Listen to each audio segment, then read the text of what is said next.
அனைவருக்கும் இனிய காலை வணக்கம். இது ஞான சஞ்சீவனம் குருகுலத்தின் சார்பாக நடத்தப்படுகின்ற சஞ்சீவன சங்கமம் நிகழ்வுக்கு உங்கள் அனைவரையும் அன்போடு வரவேற்கிறோம். இந்த வாரம் ஞாயிற்றுக்கிழமை இந்த சஞ்சீவன சங்கமத்தினுடைய ஒரு நியூ வெர்ஷன், நாங்க இரண்டாவது ஒரு பாகத்தினுடைய இரண்டாவது வாரம்.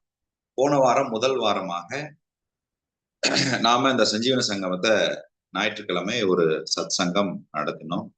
அந்த வகுப்புல மனமும் பணமும், அதாவது மனம் ஈர்க்கும் பணம் அப்படின்னு சொல்ற மாதிரி மனமும் பணமும் அப்படிங்கிற அந்த சிந்தனையில உங்களுக்கு ஒரு சிந்தனையை விதைக்கணும், ஒரு விழிப்புணர்வை விதைக்கணும் அப்படின்னு போன வாரம் நாம் ஒரு விழிப்புணர்வை ஏற்படுத்தினோம்.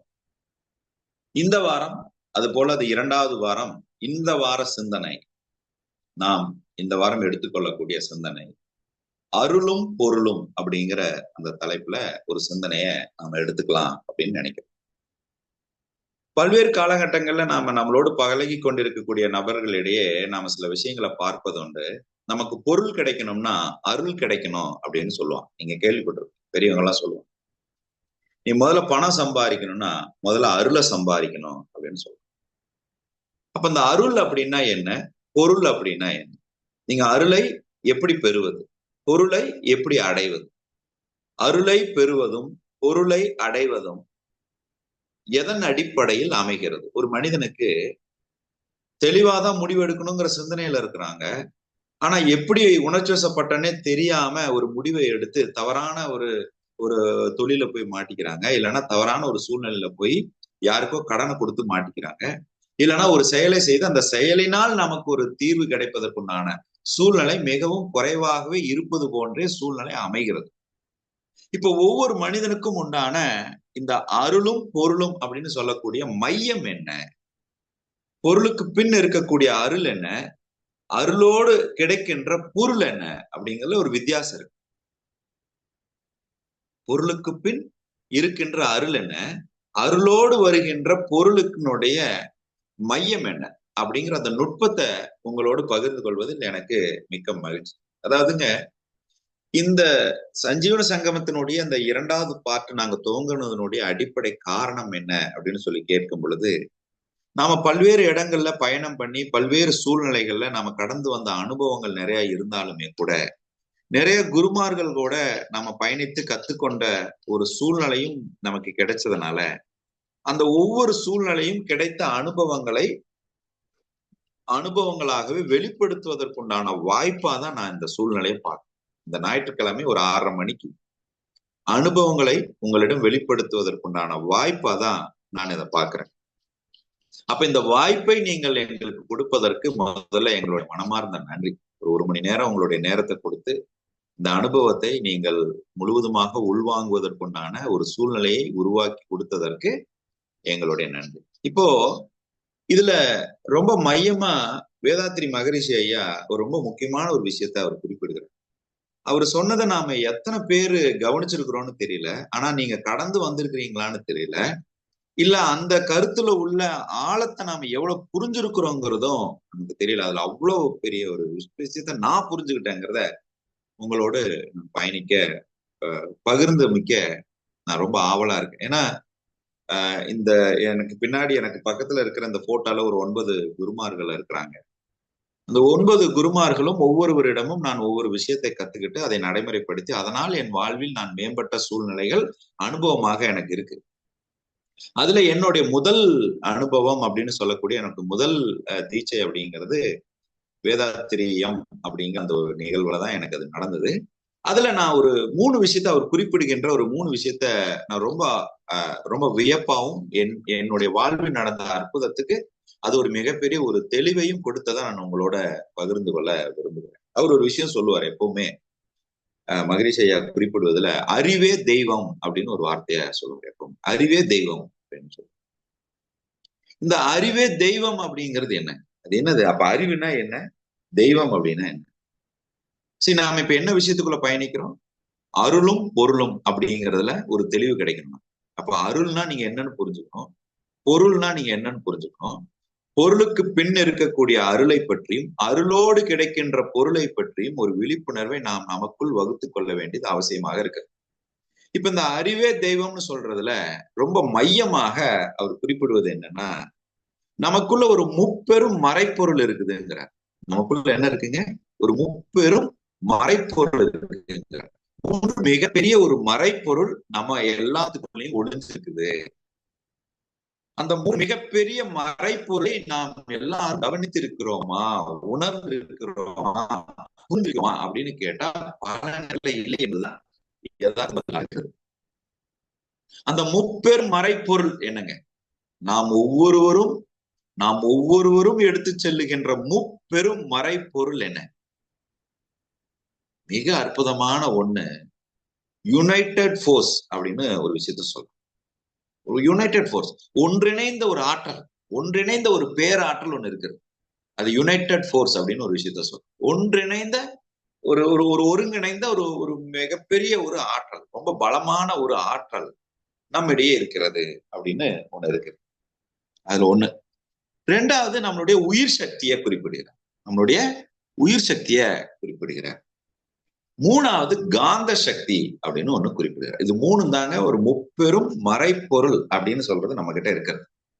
ஒரு மிக அதிதீவிரமான ஒரு ஆற்றல், பேராற்றல், யுனைடெட் ஃபோர்ஸ். ரெண்டாவது உயிர் சக்தி, மூணாவது காந்த சக்தி. இது மூணு தான் உங்களுக்கு அருளும் சரி பொருளும் சரி கிடைக்கிறதுக்கு இது மூணும் மையங்க. அவ்வளவுதான். இப்ப நம்ம கிட்ட அருள் இல்ல, பெரியவங்களுடைய ஆசீர்வாதம் இல்லைன்னு நீங்க நினைக்கிறீங்க, எனக்கு சரியான பணம் கிடைக்கல, என்னால பணம் சம்பாதிக்க முடியலன்னு சொன்னா அருள் குறைவாக இருக்கிறது காரணமா இருக்கலாம். அருள் குறைவாக இருக்கும்போது பணம் கிடைப்பதற்கு குறைவாக இருப்பது காரணமாக இருக்கலாம். இது இரண்டுமே நீங்கள் சரி விகிதத்தோடு நீங்கள் முழுமையாக அனுபவிப்பதற்கு இந்த முப்பெரும் மறைப்பொருளை தன்னுள் உணர்கின்ற ஒரு உணர்வு நிலைக்கான விழிப்புணர்வு நிலை ரொம்ப ரொம்ப அவசியம். எங்களுடைய வேண்டுகோளுங்க, உங்களுக்கு எல்லாத்துக்கும் தெரியும், நீங்க எல்லாரும் பரிச்சயப்பட்டவங்க இங்க வந்திருப்பீங்க, அல்லது உங்களுடைய நண்பர்கள் உறவினர்களை நீங்க அழைச்சிட்டு வந்திருக்கலாம். எங்களுடைய வேண்டுகோள், இந்த வகுப்பை நீங்க கேமராவை ஆன் பண்ணி அட்டன் பண்ணீங்கன்னா இன்னும் ரொம்ப சிறப்பாக உங்களுடைய கவனம் சிதறாமல் இருப்பதற்கு வாய்ப்பாக இருக்கும், ஏதுவாக இருக்கும். அப்போ இந்த முப்பெரும் மறைப்பொருளை நீங்கள் உணர்வதற்கு நாம் ஏன் உணர வேண்டும் அப்படின்னு சொன்னீங்கன்னா, இந்த முப்பெரும் மறைப்பொருளினால் உங்களுக்கு ஏற்படுகின்ற சிந்தனை, அந்த சிந்தனையினுடைய வெளிப்பாடு, அந்த சிந்தனையினுடைய வெளிப்பாடு செயலாக விளைகின்றது. அந்த செயல்தான் அந்த வாழ்க்கை முறையாக மாறுகிறது.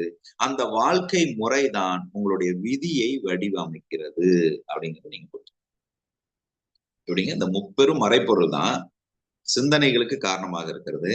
அந்த சிந்தனைகள் செயலுக்கு வித்தளிக்கிறது. அந்த செயல் எப்பொழுது வடிவமாகிறதோ அது வாழ்க்கை முறையாக மாறுகிறது. அந்த வாழ்க்கை முறைதான் உங்கள் விதியை வடிவமைக்கிறது. அப்ப உங்க விதிக்கு பின்னாடி அருளும் பொருளும் இருக்கு. அருள் குறைவாக இருப்பதன் மூலியமாக உங்கள் செயல் திட்டம் மாறுபடுகிறது. செயல் திட்டம் வாழ்க்கை முறையாக மாறுகிறது. அந்த வாழ்க்கை முறை உங்கள் விதியை வடிவமைக்கிறது. பொருள் குறைவாக இருக்கும் போதும் உங்களுடைய வாழ்க்கை முறை மாறுகிறது. வாழ்க்கை முறை மாறும்போது அந்த செயல் வடிவமானது உங்களுடைய விதியை வடிவமைக்கிறது. இப்ப அருள் குறைவாக இருப்பதனால் உங்களுடைய சிந்தனையும் செயலும் விதியை வடிவமைக்கிறது. பொருள் குறைவாக இருப்பதனால் உங்களுடைய சிந்தனையும் செயலும் உங்கள் விதியை வடிவமைக்கிறது. இப்ப நாம் என்ன நினைச்சுக்கிட்டு இருக்கிறோம், எல்லாத்தையும் சரி பண்ணி பொருளை சம்பாரிச்சுக்கிட்டு அருளை சம்பாரிச்சுக்கிட்டு அதுக்கப்புறம் நாம நம்மளுடைய வாழ்க்கையை வடிவமைச்சுக்கலாம் நீங்க நினைக்கிறீங்க. கிடையாது. உங்கள் வாழ்க்கை வடிவமைப்பதனாலதான் உங்கள் விதி வடிவமைக்கப்படுகிறது என்பது பிரதான உண்மை. இப்போ ஒரு சின்ன எக்ஸாம்பிளுங்க. சில நேரங்கள்ல பாத்தீங்கன்னா ஒரு வீடுகள்ல 2 குழந்தைங்க இருப்பாங்க. அதுல மூத்த குழந்தையோட அப்பா அம்மா ரொம்ப அன்போட இருப்பாங்க. இளைய குழந்தையோட கொஞ்சம் விலகி இருக்கலாம். இல்ல இளைய குழந்தையோட ரொம்ப அப்பா அம்மா அன்போட இருப்பாங்க. மூத்த குழந்தைகிட்ட கொஞ்சம் விலகி இருக்கலாம். இந்த அம்மா என்ன பண்ணுவாங்க, எப்ப பார்த்தாலும் ஒண்ணு திருமணம் ஆனதுக்கு அப்புறம் ஒண்ணு கடைக்குட்டி வீட்லயே போய் இருப்பாங்க. இல்லைன்னா மூத்த பையன் வீட்டுல போய் இருப்பாங்க. இப்போ இந்த இந்த மகனுக்கும் மருமகளுக்கும் ஒரு கேள்வி வரும், என்ன அம்மா நம்ம வீட்டுக்கு வரவே மாட்டேங்கிறாங்க. இல்ல இளைய மகனுக்கு ஒரு கேள்வி வரலாம், என்ன நம்ம வீட்டுக்கு கூப்பிட்டா வரவே மாட்டேங்கிறாங்க. எல்லா வீடுகளிலுமே நமக்கு ஒரு குழப்பம் இருக்கு. அண்ணனை விட தங்கச்சிக்கு நிறைய பண்றாங்க, இல்ல தங்கச்சியை விட அண்ணனுக்கு நிறைய பண்றாங்க, இல்ல அண்ணனை விட தம்பிக்கு நிறைய பண்றாங்க, இல்ல தம்பியை விட அண்ணனுக்கு நிறைய பண்றாங்க. இருக்கா இல்லையாங்க இந்த மாதிரி கேள்வி நமக்குள்ள? நாம நினைக்கிறோம் அம்மா அப்பா இப்படி பண்றாங்க அப்படின்னு நாம நினைக்கிறோம். இதுக்குள்ள ஒரு உண்மையை சொல்றேன் நான். இது வரைக்கும் நான் என்னுடைய வகுப்புகளை இந்த சூட்சமத்தை நான் உங்களுக்கு கொடுக்கல. பட் இன்னைக்கு ஏன் நான் அதை கொடுக்குறேன் அப்படின்னா, இது அருளோடும் பொருளோடும் தொடர்புல இருக்கு. நீங்க இந்த விஷயத்த புரிஞ்சுக்கிட்டீங்கன்னா, இந்த அருளையும் பொருளையும் நீங்கள் பெறுவதற்குண்டான மிக நுட்பமான அதிநுட்பத்தை நீங்க எளிமையா புரிஞ்சுக்கலாம். இப்போ கொஞ்சம் நுட்பமா கொஞ்சம் கவனிச்சு பாத்தீங்கன்னா, அந்த காலகட்டங்கள்ல 5 குழந்தைங்க, 6 குழந்தைங்க, 9 குழந்தைங்கன்னு இருந்தாங்க. உங்க தாத்தா காலத்துல, உங்க அப்பா அம்மா காலகட்டத்துல எல்லாம் கூட பிறந்தவங்க எத்தனை பேருன்னு கேட்டா 9 பேரு, 7 பேரு, 6 பேருன்னு சொல்லுவாங்க. அது அப்புறம் அப்படியே அது என்ன ஆச்சுன்னா 3 பேரு, 2 பேருன்னு ஆச்சு. இப்ப அது என்ன ஆச்சுன்னா ஒரே ஆளு அப்படின்னு ஆச்சு. இப்ப நிறைய ஏன் ஆளு அப்படின்னு ஆயிடுச்சுன்னு வச்சுக்கோங்க. வேற இப்போ இந்த குழந்தை பிறப்பிற்கும் அவர்களுடைய வாழ்வியல் முறைக்கும் ஏதாவது தொடர்பு இருக்கான்னு கேட்டா ஆமாங்க, தொடர்பு இருக்கு. சரி, இன்னைக்கு இவ்வளவு இன்ஃபர்டிலிட்டி சென்டர் வந்துருச்சு. அன்னைக்கு எங்கீங்க இன்ஃபர்டிலிட்டி சென்டர் இருந்தது? அன்னைக்கு என்னங்க வாழ்வியல் முறையில குறை இருந்தது? இன்னைக்கு நிறைய அணுகுமுறையில மாற்றங்கள் வந்துருச்சு. இன்னைக்கு நிறைய விஞ்ஞானத்துல மாற்றம் வந்துருச்சு. நீங்க தேடி தேடி மாப்பிள்ளை கவுனி அரிசி சாப்பிடுறீங்க, கருப்பு கவுனி அரிசி, மாப்பிள்ளை சம்பா அரிசி சாப்பிடுறீங்க, கருப்பு கவுனி அரிசி சாப்பிடுறீங்க. இதெல்லாம் சாப்பிட்டா நல்லதும் தேடி தேடி சாப்பிடுறீங்க. அன்னைக்கு அவங்க வெறும் மக்காச்சோளம் கஞ்சி தான் குடிச்சாங்க. ஹலோ, கரெக்டுங்க. மக்காச்சோளம் கஞ்சி, பழைய சாப்பாடு, பச்சை சின்ன வெங்காயம், தோட்டத்துக்கு போறது, தொழிலை பாக்குறதுன்னு இருந்தாங்க. இதுல ரொம்ப அடிப்படையாக இந்த யுனைடெட் ஃபோர்ஸ்ங்கிறது நீங்க அங்கதான் தெரிந்து கொள்ள வேண்டிய அவசியம் இருக்கு. நமக்கு இருக்கிற யுனைடெட் ஃபோர்ஸுக்கும் நம்மளுடைய தாத்தா பாட்டிக்கு இருந்த யுனைடெட் ஃபோர்ஸுக்கும் நிறைய வித்தியாசம் இருக்குங்க, வேறுபாடு இருக்குங்க. நீங்க நல்லா யோசிச்சு பாருங்க. நம்ம கொள்ளு தாத்தாவாகட்டும் 90 வயசு 95 வயசுல வந்து சாம்பார் வடை சாப்பிட்றதும், தயிர் வடை சாப்பிட்றதும், எனக்கு அதை கொடுன்னு சொல்றதும், குச்சி வச்சு நடந்து வந்தாது எதையாவது ஒண்ணு சாப்பிட்டுட்டு இருக்கிறாரு. ஆனா இன்னைக்கு நம்ம எத்தனை வியாதி சுமந்துகிட்டு இருக்கிறோம். நீங்க நம்ம வீடுகளே பார்க்கலாம். இன்னைக்கு எனக்கே அனுபவம் இருக்கு. எங்க தாத்தாக்கு 90 வயசு ஆகுது. போன உடனே வாழ்க வளமுடன் அப்படிம்பா ஒரு ஸ்டிக்கை வச்சுக்கிட்டு அவருக்கே கஷ்டமா தான் இருக்கும். ஆனா அந்த வார்த்தையில் தெளிவு, காலையில அந்த 4 மணிக்கு சும்மாவாது எந்திரிச்சு உட்காந்து எல்லாரும் புரட்டி விட்டு தூங்கிட்டு இருப்பாங்க. அந்த உயிர் மட்டும் எந்திரிச்சு உட்காந்துட்டு. ஏன்னா அது அவங்க பழகிருப்பாங்க. இப்ப பாருங்க, இந்த யுனைடெட் ஃபோர்ஸ், அதான் நான் வரேன். அந்த 3 முப்பெரும் மறைப்பொருள்ல ஒண்ணு யுனைடெட் ஃபோர்ஸ். அது என்னது அந்த யுனைடெட் ஃபோர்ஸ்? எதெல்லாம் சேர்ந்தது அந்த யுனைடெட் ஃபோர்ஸ்? எங்கிருந்து எழுகின்றது அந்த யுனைடெட் ஃபோர்ஸ்? இப்ப பாயிண்ட்டுக்கு வர்றேன். அம்மாவோ அப்பாவோ நம்ம கிட்ட அன்பா இல்லாம நம்ம கூட பிறந்தவங்க கிட்ட அன்பாக இருக்கிறாங்கன்னா நம்ம கிட்ட யுனைடெட் ஃபோர்ஸ் குறைவா இருக்குதுன்னு தான் அர்த்தமே தவிர அம்மா அப்பாவுக்கு நம்ம மேல பாசம் இல்லைன்னு கிடையாது. கொஞ்சம் புரிஞ்சுக்கங்க. எப்படி? அம்மா அப்பாவுக்கு நம்ம மேல பாசம் இல்லைன்னு கிடையாது. நம்ம கிட்ட அந்த யுனைடெட் ஃபோர்ஸ்ன்னு சொல்லக்கூடிய அந்த பேராற்றல் குறைவாக இருக்கிறது என்பதே அர்த்தம். சார், அவன் எங்க அம்மாவுக்கு தப்பு தப்பா பேசுறான், கோவப்படுறான், ஆனா அவன் மேலதான் எங்க அம்மாவுக்கு பாசமா இருக்கு. நான் பார்த்து பார்த்து கவனிக்கிறேன், விழுந்து விழுந்து கவனிக்கிறேன், ஆனா என்னை கண்டுக்கவே மாட்டேங்குது. ஒரு ஆதங்கம் இருக்கா மனசுக்குள்ள? கேட்டா பையங்கிறதுனால அம்மாவுக்கு நிறைய பாசம் இருக்குது. கேட்டா பையன் சொல்லுவான், நீங்கிறதுனால அப்பா உனக்கு நிறைய கொடுக்குறாரு, எனக்கு எதுவும் கொடுக்க மாட்டேங்குது. இப்படின்னு நிறைய நம்ம குடும்பத்துல கருத்து வேறுபாடுகளை நீங்க நிறைய பார்க்கலாம். ஆனால் அதற்கான புரிதல் நம்ம கிட்ட எப்ப யுனைடெட் ஃபோர்ஸ் குறைவா இருக்குதோ அப்போ உங்களை நோக்கி ஈர்க்கக்கூடிய மனிதர்களுடைய எண்ணிக்கையும் குறைவாகவே இருக்கும். புரிஞ்சுக்கங்க.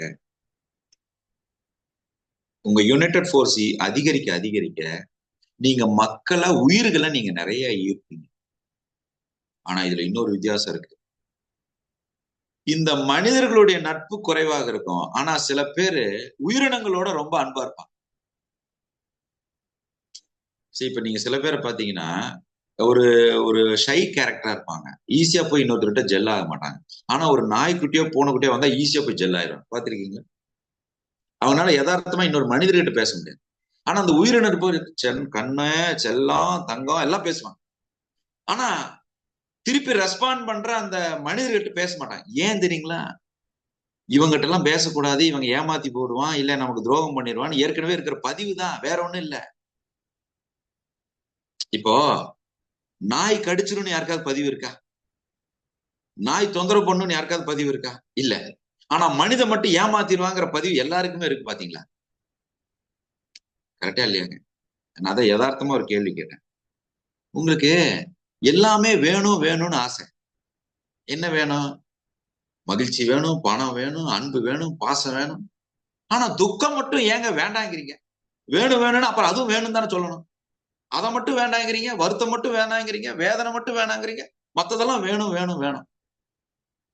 இப்ப நீங்க வேணும்னு விருப்பப்பட்டா எல்லாத்தையும் வேணும் தானே சொல்லணும். அப்போ நீங்க அங்கேயே ஒதுக்குறீங்க, தரம் பிரிக்கிறீங்க. இது வேணும், இது வேண்டாம். எப்ப தரம் பிரிக்கிறீங்களோ அப்போ உங்களுடைய யுனைடெட் ஃபோர்ஸ் குறையுது. எப்படிங்க? எப்போ ஒன்றை தரம் பிரிக்கிறீர்களோ அப்போ உங்களுடைய யுனைடெட் ஃபோர்ஸ் குறையுது. இதுல வள்ளலார் ஒரு விஷயத்த குறிப்பிடுகிறார். வள்ளலார் ரொம்ப அற்புதமாக ஒரு விஷயத்த குறிப்பிடுகிறார். அவர் குறிப்பிடுவதுல நம்மளுடைய அந்த மனித தன்மையாகட்டும், பிரபஞ்ச தன்மையாகட்டும், இந்த மாதிரி பல்வேறு வகையான தன்மைகளை அவர் குறிப்பிட்டால் கூட சில புத்திகளை பத்தி அவர் சொல்றாரு. நமது 21 அற்புதங்களே நான் உங்களுக்கு சொல்லியிருப்பேன். பட் அந்த புத்தியை இங்க நீங்க கனெக்ட் பண்ணி கத்துக்கிட்டா ரொம்ப இன்னும் கொஞ்சம் நல்லா இருக்கும். இந்த யுனைடெட் ஃபோர்ஸை பத்தி இன்னும் கொஞ்சம் தீவிரமா நீங்க தெரிஞ்சுக்கலாம். விவேக புத்தின்னு ஒரு புத்தி சொல்றாரு வள்ளலார். விவேக புத்தி அப்படின்னு ஒரு புத்தி சொல்றாரு. தர்மம் எது அதர்மம் எது அப்படின்னு உங்களுக்கு பிரிச்சு பாக்குற புத்தி இருந்ததுன்னா அந்த புத்திக்கு பேரு விவேக புத்தி அப்படின்னு சொல்றாரு. இப்ப விவேக புத்தி இருக்குது உங்களுக்கு. தர்மம் எது அதர்மம் எதுன்னு பிரிச்சு பாக்குற புத்தி இருக்கு. ஆனா உடனே அதனால உங்களுக்கு யுனைடெட் ஃபோர்ஸ் அதிகமா இருக்குமா? இல்ல. விவேக புத்தி இருந்தால் கூட யுனைடெட் ஃபோர்ஸ் குறைவாக இருக்கிறதுக்கு வாய்ப்பு இருக்குது. அடுத்த பாசிபிலிட்டி விழிச்சய புத்தி அப்படின்னு ஒரு புத்தி. அதாவது தர்மம் எது அதர்மம் எதுன்னு பிரிச்சு பார்க்கிற அறிவு இருக்குது. ஆனா அதை செயல்படுத்துவதில் கன்சிஸ்டன்சி இல்லை. எப்படிங்க? இதுதான் தர்மம், இதுதான் அதர்மம், இதை செய்யக்கூடாதுன்னு அறிவு இருக்கு. அதை தொடர்ச்சியாக செய்யணும் என்கிற கன்சிஸ்டன்சி என்கிட்ட இல்லை. இப்ப இதுக்கு பேரு விழிச்சய புத்திங்கிறாரு. இப்ப விவேக புத்தி இருந்தாலும் சரி, விழிச்சய புத்தி இருந்தாலும் சரி, யுனைடெட் ஃபோர்ஸ் இருக்கிறதுக்கு வாய்ப்பு இல்லை. ரொம்ப முக்கியமான ஒரு 7வது புத்தியை ஒண்ணு சொல்றாரு, ஜாக்கிரதை புத்தி. தொடர் விழிப்புணர்வோடு இருக்கும் போதுதான் உங்களுடைய யுனைடெட் ஃபோர்ஸ் ஓங்கி இருக்கும் அப்படின்னு சொல்றாரு. அப்போ வேதாத்ரி ஐயா சொல்லுகின்ற யுனைடெட் ஃபோர்ஸுக்கும் வள்ளலார் சொல்லுகின்ற ஜாக்கிரதை புத்திக்கும் தொடர்பு இருக்கிறதாக நான் என்னுடைய வாழ்வில் உணர்ந்தேன். எங்க உணர்ந்தேன்னு சொல்றேன். என் லைஃப்ல நடந்த ரொம்ப முக்கியமான ஒரு சம்பவம். அந்த சம்பவத்துலதான் இந்த அருளும் பொருளும் ரொம்ப முக்கியங்கிறத நான் உணர்ந்த நிகழ்வு. என்னுடைய காலகட்டத்துல நான் அந்த வங்கியில பணிபுரிந்துட்டு இருக்கும்போது நல்ல சம்பளம்னு சொல்லியிருந்தவங்க. அப்ப பொருள் நிறைய இருந்தது. வீட்டுல இல்லாத பொருள் இல்லைங்க, நல்ல நிறைய பொருள். நினைச்ச டாய்ஸ் எல்லாம் வாங்குவோம், நினைச்ச நேரத்துல போய் சாப்பிடுவோம், நினைச்ச நேரத்துல போவோம், நினைச்ச நேரத்துல செலவு பண்ணுவோம். ஒரு நாளைக்கு 10,000 ரூபாய்க்கு குறையாம பர்ஸ்ல இருந்தது. அப்ப பொருள் நிறைய இருந்தது, அருளும் இருந்தது, பெரியவர்களுடைய ஆசீர்வாதம் இருந்தது. யார் வந்தாலும் நம்ம மதிக்கிற பண்பாட்டோட இருந்தது. நல்லா இந்த அருளும் பொருளும் தடைப்பட்ட காலத்தை நான் எப்ப உணர்ந்தேன்னா, நான் ரொம்ப லேட்டா தான் உணர்ந்தேன். ஆனா ஒரு கட்டத்துல எனக்கு அது தடைப்பட்டுச்சு, டிஸ்கனெக்ட் ஆச்சு. அந்த எனர்ஜி டிஸ்கனெக்ட் ஆச்சு. அந்த யுனைடெட் ஃபோர்ஸ் குறைஞ்சது. எப்ப குறைஞ்சதுன்னு சொல்றேன் கேளுங்க. இப்ப நான் என்ன சொன்னேன்? ஒருவேளை அம்மா நம்ம கிட்ட பேசல, அம்மா நம்ம கூட இல்லைன்னா அது நம்ம கிட்ட இருக்கிற யுனைடெட் ஃபோர்ஸ் குறைவா இருக்கிறத காட்டுறதுக்கான ஒரு சிம்டம்னு சொன்னேனுங்களா? என்னுடைய வாழ்நாள்ல ஒரு சம்பவம் நடந்தது. நான் ஒரு காலகட்டத்துல குடும்பமா ரொம்ப நல்லா இருந்துட்டு இருக்கக்கூடிய காலகட்டத்துல ஒரு கட்டத்துல என்னுடைய தாய் தந்தையரை நான் கொஞ்சம் டிஸ்டன்ஸ் மெயின்டைன் பண்ற மாதிரியான ஒரு சூழ்நிலை என் லைஃப்ல நடந்தது. அது என்ன காரணம்னா, நான் தவறாக புரிந்து கொண்ட ஒரு காரணம். அதை எனக்கு ரொம்ப லேட்டா தான் புரிஞ்சுது. எப்படின்னா, நீங்க எல்லாமே தங்கச்சி செய்றீங்க, எனக்கு நீங்க எதுவும் செய்ய மாட்டேங்கிறீங்க அப்படின்னு ஒரு எண்ணம் வந்துச்சு எனக்குள்ள. இதுதான் ஆரம்ப புள்ளி. இதை நீங்க ஆரம்பத்திலேயே கிள்ளி போட்டுட்டீங்கன்னா தப்பிச்சிருவீங்க. இதை வளர விட்டீங்கன்னா நம்மளோட யுனைடெட் ஃபோர்ஸ் தான் அடிபடுதுங்கிறது எனக்கு புரியல, லேட்டா புரிஞ்சது. இப்போ உங்களுக்கு எல்லாம் அது நடக்கக்கூடாதுங்கிற ப்ரிவென்ட் பண்றதுக்காக தான் என் பர்சனல் அனுபவத்தை சொல்றேன். என்னை பத்தி நீங்க என்ன நினைச்சுக்கிட்டாலும் பரவாயில்லன்னு அதை ஏன் டிக்ளேர் பண்றேன்னா, எதை செய்யக்கூடாது என்பதை செய்தவனுக்குத்தான் தெரியும். என்னங்கிறீங்க? திருடக்கூடாது, திருடினால் என்ன நடக்கும் என்பதை திருடியவனுக்குத்தான் தெரியும். தவறு செய்தால் என்ன தண்டனை கிடைக்கும் என்பது தவறு செய்தவனுக்குத்தான் தெரியும். அதை சொல்லுகின்ற உரிமை தவறு செய்தவனுக்கு முழுமையாக இருப்பதாக நான் உணர்கிறேன். அதனால சொல்றேன். அப்ப நான் ஒரு கட்டத்துல உணர்ந்தேன், நான் என்னமோ பண்றேன், நீங்க எனக்கு குறைவா பண்றதாகவும் தங்கச்சிக்கு மட்டுமே நீங்க நிறைய பண்றீங்கன்னு ஒரு சிந்தனை எனக்குள்ள மேலும் போது, ஆரம்பத்துல எங்க அப்பாவுக்கும் எனக்கும் ஒரு கருத்து வேறுபாடு வருது. எனக்கு இன்னும் நல்லா ஞாபகம் இருக்குங்க.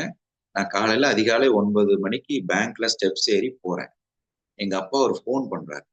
தங்கச்சிக்கு ஒரு நிகழ்வு, தங்கச்சிக்கு ஒரு விஷயத்த செய்யணும்னு எங்க அப்பா உன்னை கேட்க போக, நான் ஒரு உணர்வுல வேற ஒரு விஷயத்த கனெக்ட் பண்ணி நான் ஒண்ணு பேச போக, எங்க அப்பா அதுக்கு ஒண்ணு பேச, நான் ஒண்ணு பேச, எங்க அப்பா அதுக்கு ஒண்ணு பேச, நான் ஒண்ணு பேச, எங்க அப்பா அந்த இடத்துல என்னோட கான்வர்சேஷனை துண்டிக்கிற மாதிரியான ஒரு கான்வர்சேஷன் பலமா நடக்குது.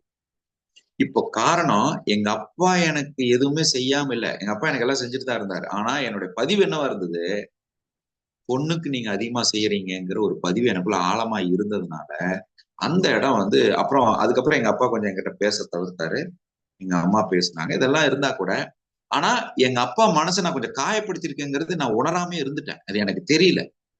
நான் திரும்ப திரும்ப நான் என்ன சொன்னேன்னா, இது உங்களுக்கு தெரியாதா, நீங்க எல்லாம் பெரியவங்க தானாங்கிற மாதிரி நான் பேசிட்டு இருந்தேன். அப்போ கொஞ்சம் காலகட்டம் அவர்களை விட்டு நான் விலகி இருக்கிற மாதிரியான ஒரு சூழ்நிலை நடக்குது, சம்பவம் நடக்குது. இதெல்லாம் போக போக போக போக கொஞ்சம் கொஞ்சமா என்னோட லைஃப்ல எதெல்லாம் நடக்கக்கூடாதோ அதெல்லாம் நடக்குது. ஆனா இது ஒரு காரணமாக இருக்குதுங்கிறது எனக்கு தெரியவே இல்லைங்க. நான் புறச்சூழ்நிலையில இருக்கிற காரணத்தை மட்டுமே பாக்குறேன். அவன் என்னை நண்பன் ஏமாத்திட்டான், இவன் எனக்கு துரோகம் பண்ணிட்டான், இவன் என்கிட்ட கடனை வாங்கிட்டு கொடுக்க மாட்டேங்கிறான், இவன் என்கிட்ட பணத்தை வாங்கிட்டு ஏமாத்துறான்.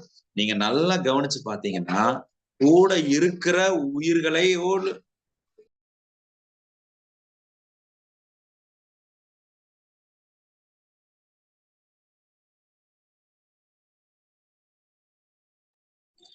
இந்த எப்பவுமே ஞாயிற்றுக்கிழமை அப்படின்னா நம்ம தேவதையோட ஒரு கால் இருக்குங்க. இந்த தேவதை யாருன்னா நம்ம பெண் குழந்தை தான், வேற ஒண்ணும் இல்லை. அது கொஞ்சம் எழுந்திருச்சுன்னா நம்மளை தேடி இருக்குது, ஓடி வந்துருச்சு, பரவாயில்ல, சரி.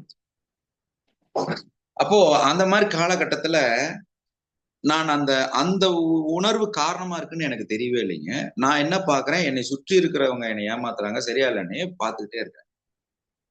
நான் இதை சரி பண்ண முயற்சி பண்ணிக்கிட்டே இருக்கிறேன். என்னுடைய பண பிரச்சனை தீரவே இல்லை. கடன் ஆகுது, கடன் வாங்குறோம், கடன் அடைக்கிறோம், கடன் அடைக்கிறோம். இது மாதிரி சூழ்நிலை போயிட்டே இருக்கு. கொஞ்சம் கொஞ்சமா போய் நான் ஒரு பெரிய ஒரு பிளாக்ல போய் நிக்கிறேன். அப்போ கடன் ஆகுது, தொழிலை இழக்கிறோம், வேதனைக்கு உண்டார எல்லாம் பண்றோம். ஒரு 9 ஆண்டுகள் கழித்து நான் ஒரு சித்தரை சந்திக்கிற வாய்ப்பு கிடைச்சது.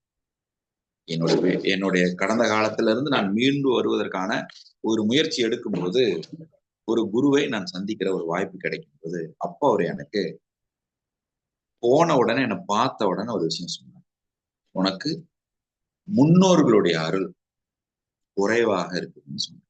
போன உடனே சொன்னார், என்னை பார்த்த உடனே சொன்னார், முன்னோர்களுடைய அதிர்வுகளும் அருளும் குறைவாக இருக்கு அப்படின்னு சொன்னார்.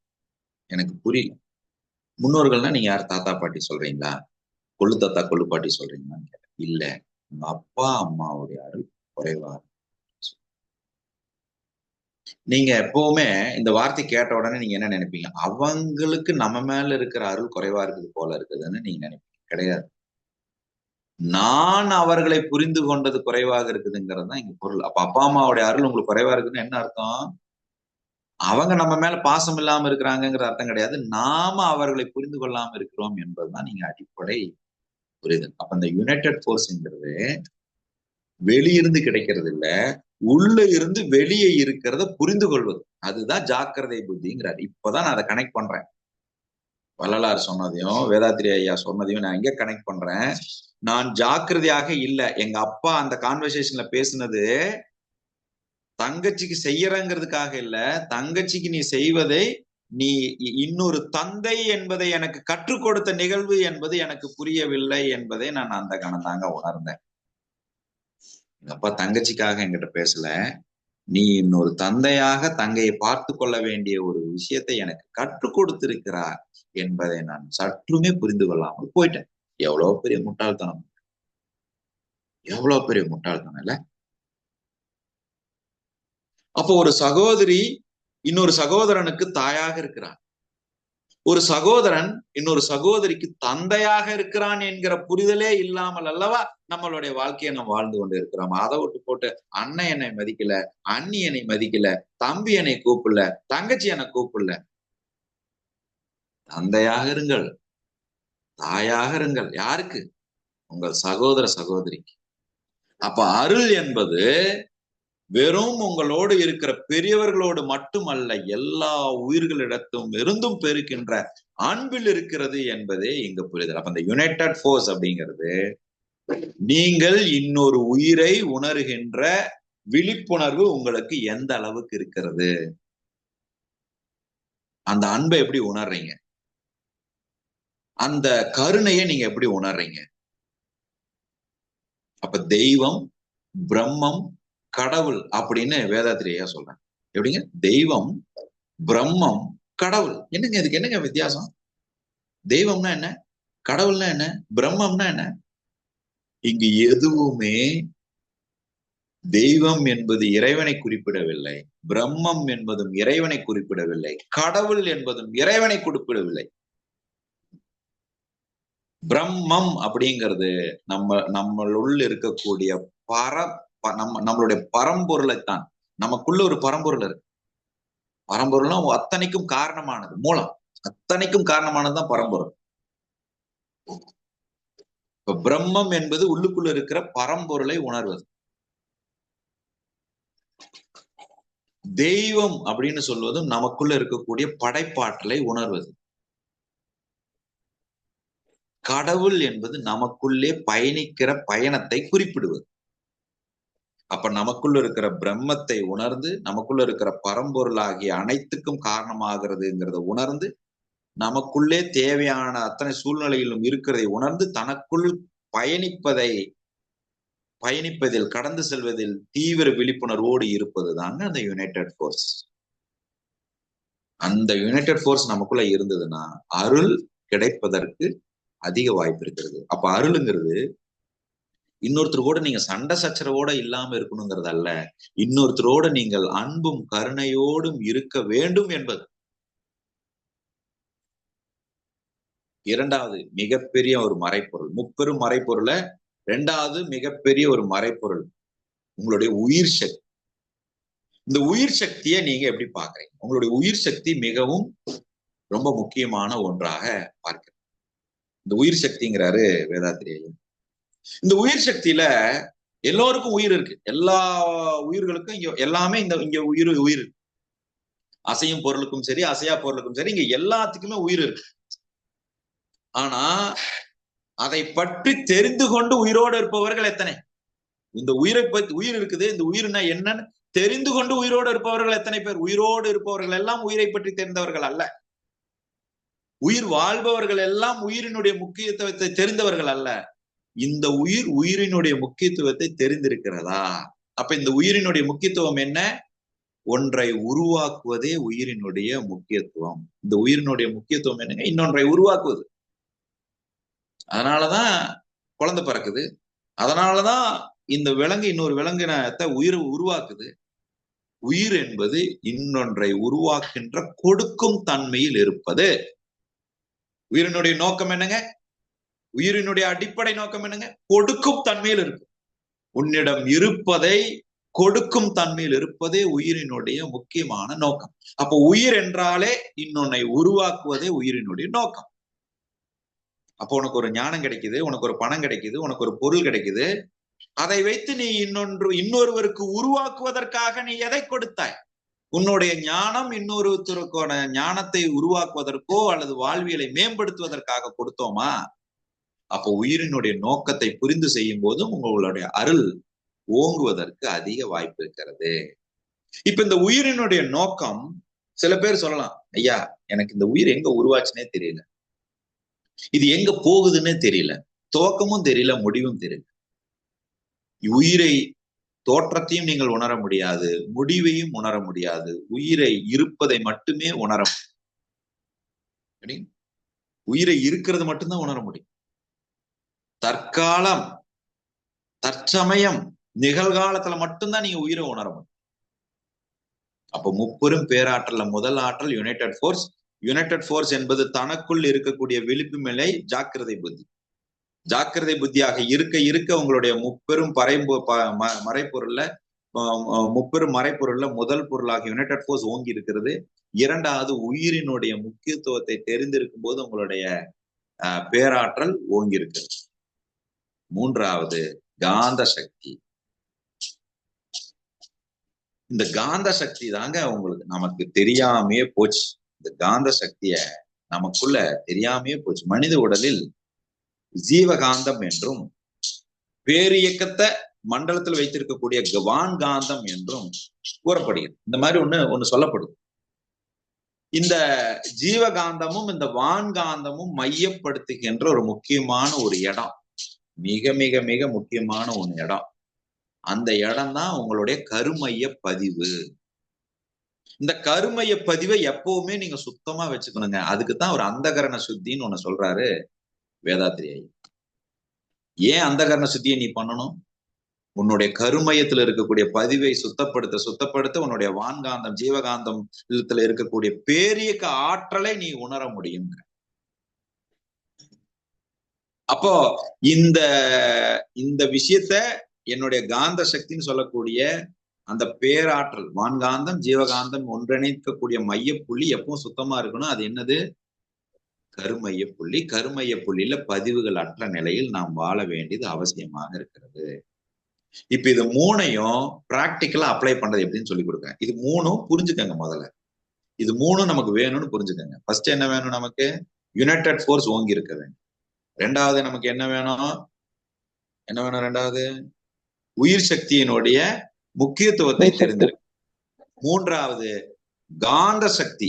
காந்த சக்தியினுடைய பேராற்றலை தெரிந்திருக்க வேண்டும். இது இப்ப படிச்சுக்கிட்டீங்க, பேப்பர்ல எழுதிட்டீங்க. பிராக்டிக்கலா எப்படி அப்ளை பண்றது?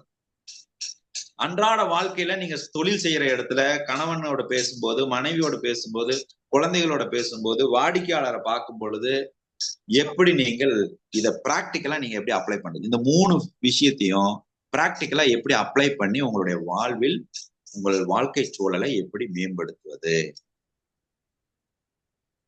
அந்த வாழ்க்கை சூழலை மேம்படுத்துறதுக்கு இப்ப நான் ஒரு விஷயம் கொடுக்குறேன், அதை எழுதிக்கங்க. இப்ப நீங்க இதைதான் நீங்க அப்ளை பண்ணணும். நீங்க இதை நீங்க அப்ளை பண்ணீங்கன்னா உங்களுக்கு கிளாரிட்டி கிடைச்சு. இப்போ ஒரு மையம் புரிஞ்சுக்கங்க. நாம எல்லாருமே இப்ப என்ன பண்ணிட்டு இருக்கிறோம்னா, சிந்தனையில் தான் உழவி கொண்டிருக்கிறோம். நம்ம என்ன பண்ணிட்டு இருக்கிறோங்க? சிந்தனையில் தான் உழவி கொண்டிருக்கோம்.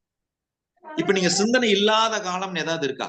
இப்ப நீங்க உயிரோட இல்லைன்னா சிந்தனை இல்லாம இருக்கிறீங்கன்னு சொல்லவே முடியாது. உயிரோட இருந்தீங்கன்னா கண்டிப்பா சிந்தனை இருக்கும். சார், அப்ப கோமால இருக்கிறவங்க சிந்தனையில இருப்பாங்க.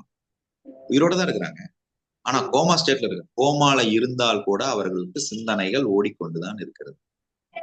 இன்செப்ஷன் ஒரு படம், நீங்க அந்த படத்தை முடிஞ்சா போய் பாருங்க. அது அநேகமா எனக்கு தெரிஞ்ச அது அமேசான் பிரைம்லயோ நெட்ஃபிளிக்ஸோ இருக்குங்க. இன்செப்ஷன், INCEPTION, இன்செப்ஷன் ஒரு படம். இந்த படம் என்ன சொல்லுதுன்னா, ஒரு மனிதன் கோமா ஸ்டேட் ஆஃப் மைண்டுக்கு போயிட்டான்னா அவனுடைய ஸ்டேட் ஆஃப் மைண்ட் எப்படி ஒர்க் பண்ணுது, கோமால இருந்து ஒருத்தன் மீண்டு வந்ததுனால அவனுடைய மைண்ட் எப்படி எல்லாம் ஃபங்க்ஷன் ஆகுதுங்கிறத பத்தி குறிப்பிடக்கூடிய ஒரு படம். இந்த படத்தை பார்க்கலாம், நீங்க நிறைய கத்துக்கலாம் நீங்க. அப்ப கோமால கூட சிந்தனைகள் உலாவிக் கொண்டுதான் இருக்கு. அப்ப நம்ம ஒரு விஷயத்தை என்ன புரிஞ்சுக்கணும், நீங்க சிந்தனையில் உழல்வது அப்படிங்கிறத நம்ம செஞ்சுக்கிட்டு இருக்கிறோம். இப்ப இந்த சிந்தனையில் உழல்வதை நீங்க எப்படி அணுகுறீங்கிற அணுகுமுறை தான் இப்ப நான் உங்களுக்கு கத்துக் கொடுக்க போறேன். இப்ப நான் என்ன கத்துக் கொடுக்க போறேன் உங்களுக்கு? சிந்தனையில் உழல்வது அப்படிங்கிற விஷயத்துல உங்களுடைய பேராற்றலை நீங்கள் எப்படி ஓங்கி வைத்துக் கொள்வது அப்படிங்கிறத நாம இங்க கொஞ்சம் பார்க்கலாம். இப்போ இந்த சிந்தனையில் உழல்வது அப்படிங்கிறது நாம என்னெல்லாம் பண்ணிட்டு இருக்கிறோம்? ஜெனரலா உருவங்களை பற்றிய சிந்தனையில் உழல்வது ஃபர்ஸ்ட் பாசிபிலிட்டி. நம்ம என்ன பண்றோம்? ஒரு பொருளை பாக்குறீங்க, உருவங்களை பாக்குறீங்க, உருவங்களை பற்றிய சிந்தனையில் உழல்வது, இது ஒரு ஃபர்ஸ்ட் விஷயம். ரெண்டாவது, சப்தங்களை பற்றிய சிந்தனையில் உழல்வது. சத்தம் கேட்குது, ஏதாவது ஒரு சத்தம் கேட்டுச்சுன்னா சப்தங்களை பற்றிய சிந்தனையில் உழல்வது. அப்புறம் என்ன பண்றோம்?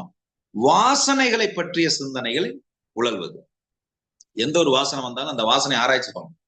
இந்த வாசனை எங்கிருந்து வந்தது, இது ஜாதி பூவா, மல்லிப்பூவா, ரோஜா பூவா, இது சாம்பார் சாதமா, அப்படிங்கிற வாசனைகளை பற்றிய சிந்தனையிலும் நாம் உழவிக் கொண்டிருக்கிறோம்.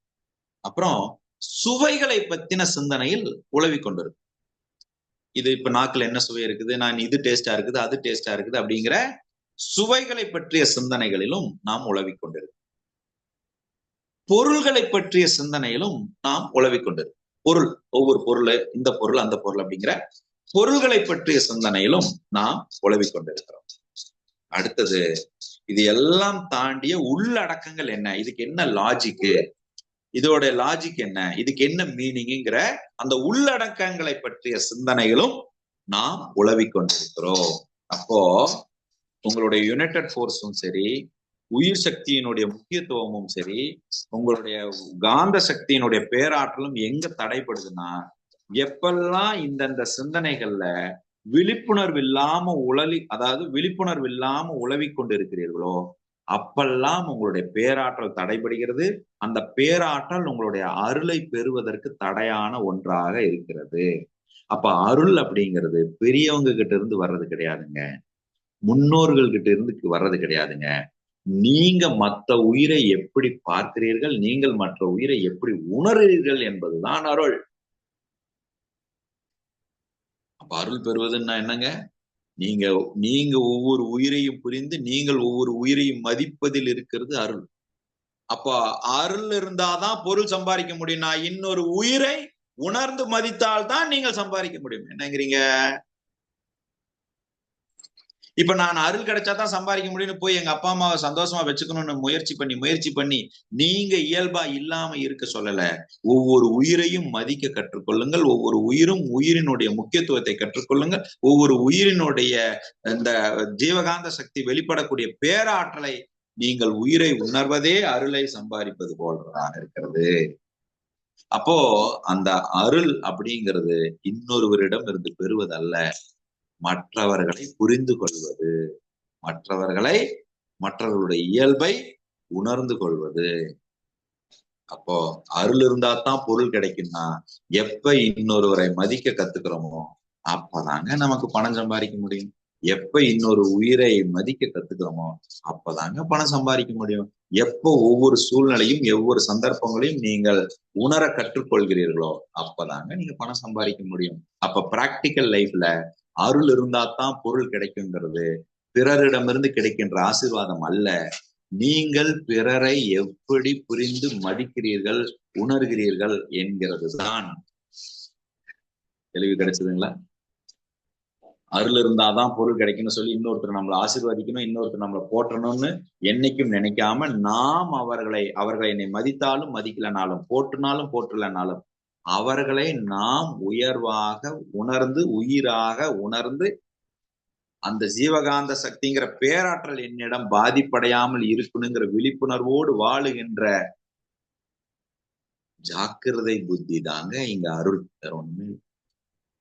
அருளை பெற வேண்டும் என்றால் ஜாக்கிரதை புத்தியை நடைமுறைப்படுத்த கற்றுக்கொள்ள வேண்டும். எப்பெல்லாம் ஜாக்கிரதை புத்தியை நடைமுறைப்படுத்துறீங்களோ அப்பெல்லாம் நீங்கள் அருள் பெறுவதற்குண்டான அதிக வாய்ப்பு. அப்ப இந்த ஜாக்கிரதை புத்தியில் இருக்கிறதே உங்களை இன்ஃபுளுன்ஸ் பண்ற ஃபேக்டர், இன்ஃபுளுன்சிங் ஃபேக்டர் ரெண்டு இருக்கு. ஒன்னு ஆகாரம், இன்னொன்னு மைத்துனம். உங்களுடைய ஜாக்கிரதை புத்தி டிஸ்டர்ப் ஆகிறதுக்கு, உங்களுடைய ஜாக்கிரதை புத்தி குறைவதற்கு, உங்களுடைய விழிப்புணர்வு குறைவதற்கு, உங்களுடைய கான்சியஸ்னஸ் குறைவதற்கு, உங்களுடைய மேம்பட்ட சிந்தனை குறைப்பதற்கு இன்ஃபுளுன்சிங் ஃபேக்டர்னு ரெண்டு இருக்கு. ஒன்னு ஆகாரம், இன்னொரு மைத்துனம். ஆகாரம் என்பது உணவு, மைத்துனம் என்பது விந்துவை அணுகுகின்ற விதம், செக்ஷுவல் வைட்டல் ஃப்ளூயிட்னு சொல்லுவாங்க.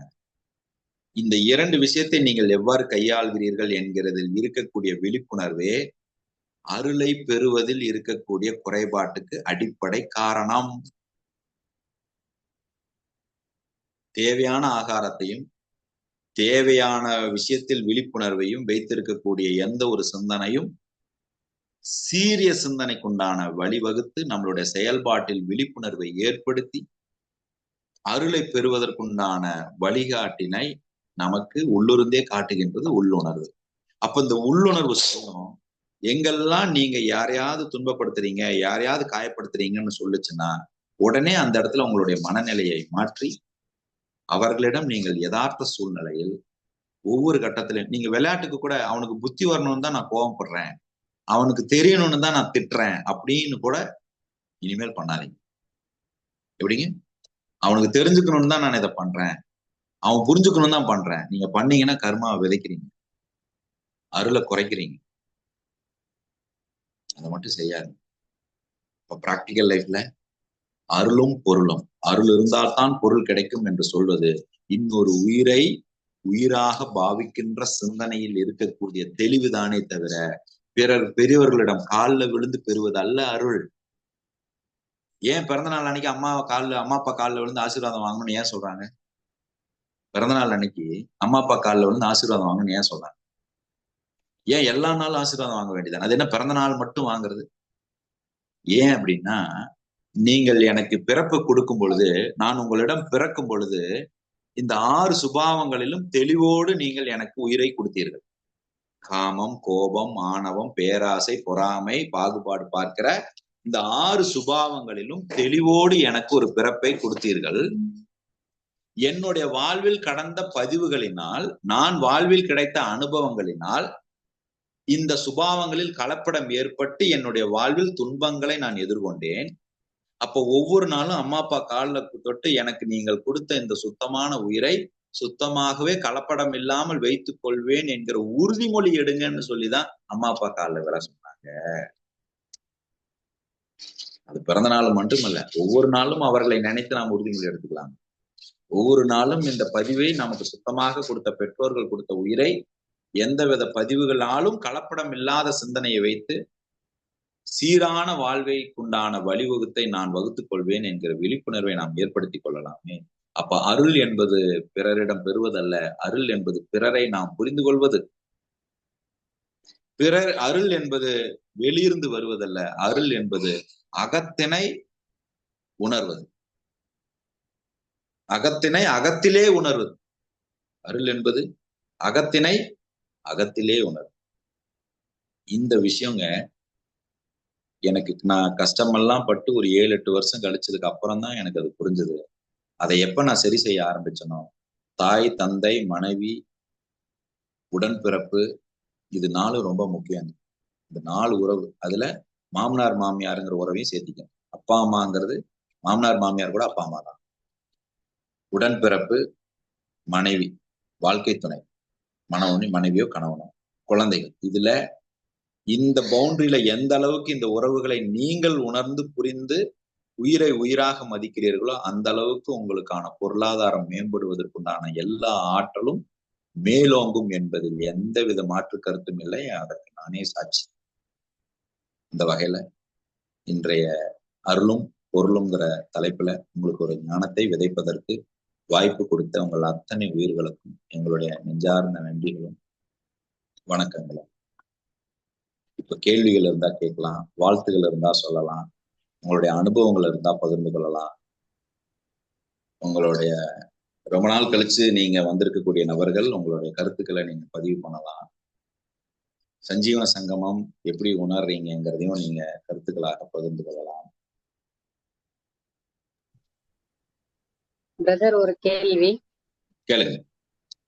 பிரபஞ்சத்துக்கும் கடவுளுக்கும் என்ன இது இருக்கு? உலகத்தை படைச்சது யாரு?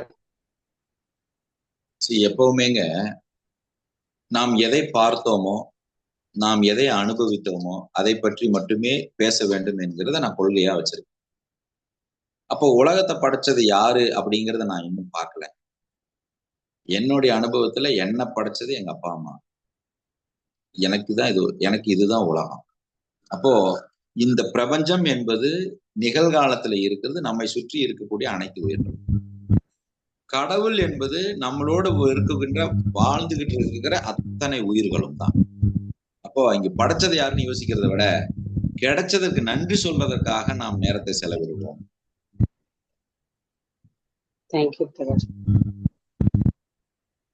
Good morning brother. வணக்கம் சிஸ்டர். இப்போ நான் டெய்லியும் 1/2 hour மௌனமா இருக்கிறேங்க.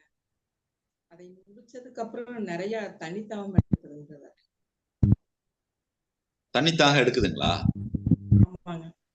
ஆமாங்க, அது வந்து டீஹைட்ரேட் ஆகுங்க. அது நல்லதான், அது ஒன்றும் பெரிய நீங்க பயப்பட வேண்டியது இல்லை. டீஹைட்ரேட் இயல்பாக அது நம்மளுடைய உடல் தன்மையினாலதான் ஏற்படும். அது மௌனமாக இருக்கிறதுனாலதாங்கிறது இல்லை. நீங்க நிறைய உங்க எனர்ஜிய நீங்க ரீடைன் பண்ணி எந்த வித ஆற்றலும் வெளியேறாம இருக்கிறீங்க. அப்ப அது டீஹைட்ரேட் ஆகும். அப்ப அதனால நீங்க தண்ணி குடிக்கிறதுனால தப்பு இல்லை. மௌனமா இருக்கும் போதுமே கூட நீங்க தண்ணி குடிக்கிறது. தண்ணி இன்ஃபேக்ட் நீங்க தாக எடுக்க எடுக்க எவ்வளவுக்கு எவ்வளவு தாக எடுக்குதோ அவ்வளவுக்கு எவ்வளவு தண்ணி குடிக்கிறது.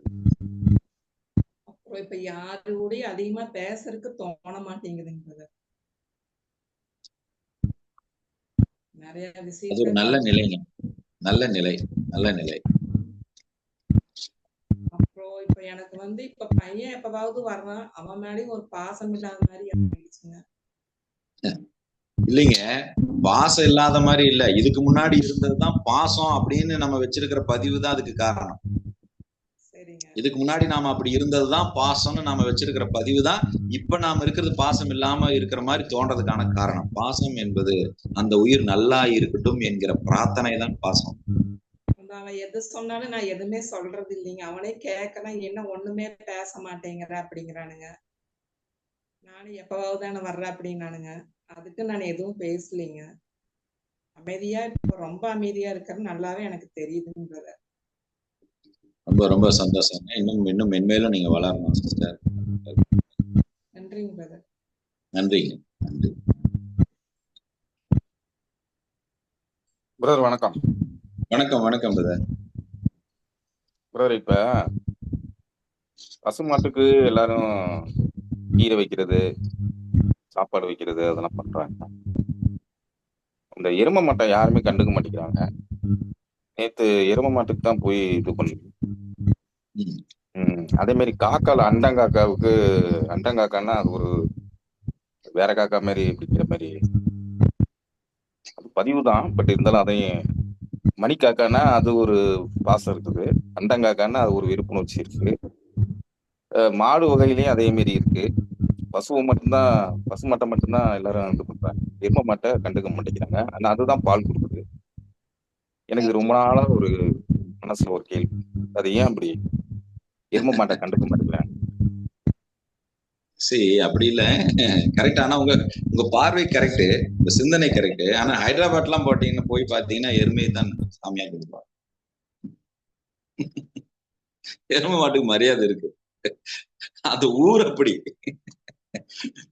இந்த ஊர்ல கோமாதான்னு சொல்லி பழக்கினதுனால பசு அதிகமா கவனிக்கிறேன். பெண்களை தான் கவனிக்கணும் எல்லாத்துலயுமே. மயிலு அதனால பெண்களை வந்து மரியாதை பத்தி. சரி, இன்னொன்னுங்க, இப்ப இது எல்லாமே உயிர் தாங்க. அது உயிர்னு வரும்போது நீங்க தெளிவு கிடைக்க கிடைக்க கிடைக்க கிடைக்க அது மேலோங்கி. அதனால நன்றிங்க, நன்றி. எஸ், வணக்கம் சார். வணக்கம். இன்னைக்கு கொடுத்த பொருளும் அருமையான டாபிக். கிட்டத்தட்ட ஒரு 6 பக்கம் எழுதியிருக்கேன். அவ்வளவு அள்ளி கொடுத்துட்டீங்க எல்லாத்தையும். ஃபுல்லா clarity on total thoughts and நம்ம ஆக்ஷனுக்கு உண்டான கிளாரிட்டி வந்து பிரமாதமா இருந்தது. இதுல வந்து நீங்க ஒரு ஸ்டேட்மெண்ட் சொன்னீங்க, எதை செய்யக்கூடாது என்று செய்தவனுக்கு தான் தெரியும் அப்படின்னு சொன்னீங்க. எக்ஸ்பீரியன்ஸ் ஷேர் பண்ணும்போது நான் அதை செய்யாமையே தெரிஞ்சுக்கணும் அப்படின்னு நினைச்சேன். இதுக்காக தான் நம்ம எல்லாம் படைக்கப்பட்டிருக்கோம். நமக்கு வந்த கஷ்டம் நம்ம சொல்லும் போதே அவங்க பட்டுதான் தெரிஞ்சுக்கணும்னு அவசியம் இல்லை. படாமையே திருன்னு நினைச்சு சொல்றவங்க தான் குருமார்கள். அதை வந்து உன்னதமா வந்து நீங்களும் பண்ணிட்டு இருக்கீங்க, நானும் பண்ணிட்டு இருக்கேன். இப்ப என்னோட திங் என்னன்னா, நம்ம வந்து இந்த அட்ராக்டிவ் ஃபோர்ஸ்ங்கிறத வந்து எப்படி புரிஞ்சுக்கிறது? அதாவது என்னன்னா, நான் ஒரு விஷயத்த புரிஞ்சுக்கிட்டு அதோட டிராவல் ஆகுதுன்னு ஒண்ணு, அது என்ன புரிஞ்சுக்கிட்டு வரணும் அப்படிங்கிறத வந்து அதுக்கு டிப்ஸ் கொடுங்க. அடுத்தது வந்து சார், ஒரு ஃபேமிலியை பத்தி அட்டாச்மெண்ட்லாம் இல்லாம மோடிஜி மாதிரி உலகத்தை வந்து விரும்ப வைக்கிற அளவுக்கு உண்டான பவர்ஃபுல்லான ஏரியால நம்ம இன்னும் யோசிக்கலையோ அப்படின்னு தோணுது. அதை யோசிக்கிறதுக்கு உண்டான சில டிப்ஸையும் இங்க கூட வச்சிங்கன்னா 2 விஷயம்தான். நம்மளோட மேம்பாடு வந்து பல பேரை மேம்படுத்துறதுக்கு அது பிரயோஜனமா இருக்குங்கிறதுக்காக இந்த உங்களோட கருத்தை சொல்லுங்க. இப்போ நம்ம இந்த அட்ராக்டிவ் ஃபோர்ஸ்ன்னு சொல்ற மாதிரிங்க, இப்ப நாம எல்லாருமே நான் தான் சொன்னேன் இல்லைங்களா, நாம ஒரு சிந்தனையிலேயே உலவி கொண்டு இருக்கு. நீங்க 24 மணி நேரம் ஒண்ணு சாப்பாடு செய்யறத பத்தி சிந்திக்கிறோம், இல்ல சாப்பிடறத பத்தி யோசிக்கிறோம், இல்ல நம்ம உயிர் வாழ்றத பத்தி யோசிக்கிறோம், இல்லைன்னா சம்பாதிக்கிறத பத்தி யோசிக்கிறோம். இது மாதிரி ஏதோ ஒரு சிந்தனையில் உலவி கொண்டே இருக்கணும். ஆனா நாம் என்ன புரிந்து கொள்ள வேண்டும் என்றால், இங்க எதுவுமே நீங்க அட்ராக்ட் பண்ணி வர்றது அல்ல, எதுவுமே அந்த ஃபோர்ஸ் உங்களை இழுத்துட்டு போகுதுங்கிறதும் அல்ல. அதுவாக இருக்கும் பொழுது எல்லாமே ஒன்றை ஈர்த்திருப்பதாகவே தெரிகிறது. எப்படிங்க? அதுவாக இருக்கிறது ஈர்த்திருப்பதாக தெரியுது. இப்போ ஒண்ணு இல்ல, நான் ரொம்ப இயல்பா தான் இருக்கிறேன். நான் காலையில இருந்து கிளாஸ் எடுத்தேன், இப்ப பாப்பா எந்திரிச்சாங்க வந்தாங்க, நான் என்னோட இயல்புல தான் இருக்கிறேன். நான் எனக்கு என்ன வேணுமோ, எனக்கு என்ன கிடைக்கணுமோ அதை நான் கொடுப்பதை கொடுத்து கொண்டுதான் இருக்கிறேன். ஆனா அந்த பக்கம் இருந்து ரிசீவ் பண்ணும் பொழுது சில பேருக்கு இது பிரம்மாண்டமா தெரியும், சில பேர்த்துக்கு நான் ஒரு கிளாஸ் அப்படிதான் எடுத்தேன். செயல்திறன் கையில சப்பாத்தி சுட்டுட்டே செயல்திறன் எடுத்தேன். ஐயா நீங்க தான் பேசுறீங்களா அப்படின்னு ஒருத்தருக்கு, ஏங்க நான் தாங்க, ஏங்க ஞானத்தோட பேசுற வாய் சப்பாத்தி சாப்பிட்ற சப்பாத்தியை சுடக்கூடாதா அப்படின்னு கேட்டேன். அவருக்கு என்ன ஆச்சரியம்னா, நான் சப்பாத்தி உருட்டுறேங்கிறதே ஆச்சரியம். ஐயா நீங்களா அப்படின்னா, ஏன்னா என்னை இப்படியே பார்த்துட்டாரா. ஒரு நாள் ஃபேமிலி ஊருக்கு போயிட்டாங்க, தம்பி நேரத்துல கிளம்பணும், நான் கிளாஸ் முடிச்சுட்டு போறதுக்குள்ள நான் சப்பாத்தி போட்டு அவனை டிஃபன் பாக்ஸை பேக் பண்ணணும். அங்க வேலையும் நடக்குது, இங்க ஞானமும் நடக்குது. அப்ப நீங்க எப்ப இயல்பாகவே இருந்தீங்கன்னா, அப்போ உங்களை கூடவே ஒரு தானா சேர்ந்து போதும். நீங்க அட்ராக்டிவ் ஃபோர்ஸ்ங்கிறது ஒண்ணும் இல்ல, நீங்க எப்பொழுதுமே இயல்பாகவே இருக்கிறத ஒரு ஈர்ப்பு தான். இயற்கையில இயல்பாக இருப்பதே அழகுங்க.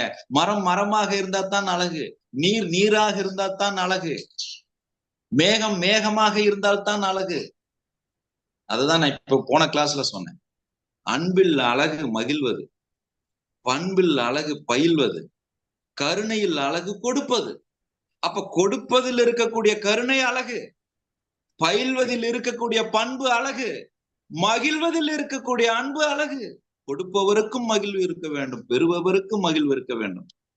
கொடுப்பவரும் பயிற்றுப்பவரும் பயில வேண்டும், பயில்பவரும் பயில வேண்டும்.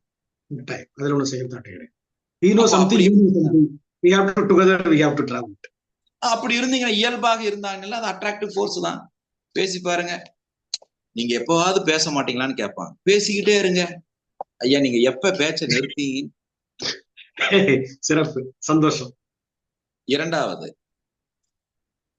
இந்த குடும்பம் தாண்டி இந்த உலகமே ஒரு குடும்பமாக பார்க்கக்கூடிய ஒரு சிந்தனை வராதா அப்படின்னு கேட்டார்.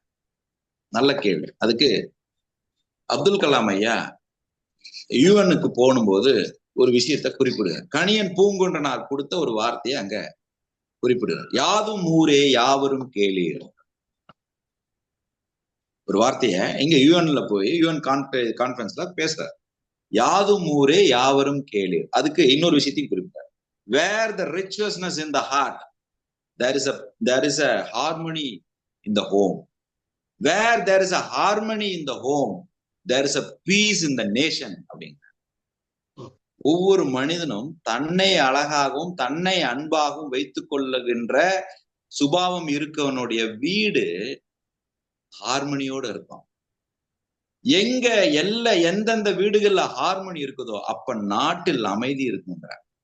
அப்ப நாடு ஒன்று திறந்து நாடு பேராற்றலோடு நாடு உயர வேண்டும் என்றால் ஒவ்வொரு தனி மனிதனும் தன்னிடமும் அன்பை விதைக்க வேண்டும், பிறரிடமும் அன்பை விதைக்க வேண்டும். அப்ப இங்க குடும்பம்ங்கிறதே நாம வைத்துக் கொண்ட எல்லைதான். என்னுடைய மகன், என் மகனுடைய வயதில் இருக்கிற அத்தனை பேரும் என்னுடைய மகன் போன்ற அந்த உயிர் தானே. அப்ப இங்க குடும்பம் என்னன்னா அதுதான் விவேகானந்தன் சொன்னாரு. Dear brothers and sisters. நாம குருகுலம் கூட அதைத்தான் சொல்லுது. பிரதர் சிஸ்டர் தான் பேசுறோம். நாம் எதை விதைக்கிறோம், எதை கொடுக்கிறோம். இங்க ஒரு உயிர் இங்க ஒரு உயிர் கேள்வி கேட்டுச்சுன்னா அந்த உயிர் கேள்வியோட போக கூடாதுங்கிறது குருகுலத்தினுடைய நோக்கம். கேள்விக்கு பதில் கொடுத்துரு, ஞானத்தை கொடுத்துரு. நாங்கள் கொடுப்பதில்லை, நாங்க வெறும் டிரான்ஸ்மிட்டர் தான். அது எங்கிருந்தோ விழுகுது. எங்க அம்மா சத்தியமா எனக்கு ஒண்ணும் தெரியாதுங்க, இது உண்மை. ஆக மொத்தத்துல இருப்பதை இருப்பதாக உணரும் போது, இயல்பை இயல்பாகவே வெளிப்படுத்தும் போது எல்லா உயிரும் அழகுதானே, அண்டங்காக்காவும் அழகுதானே, எருமையும் அழகுதானே. லிமிடெட் ஃபோர்ஸ்ல இருந்து அன்லிமிட்டெட் ஃபோர்ஸ் போவோம். யுனைடெட் ஃபோர்ஸ்ங்கிறதே அன்கண்டிஷனல் தான். அது எப்ப கண்டிஷனல் ஆகுதோ அப்ப அது லிமிடெட் ஃபோர்ஸ். எப்ப அன்கண்டிஷனல் ஆகுதோ அது யுனைடெட் ஃபோர்ஸ்.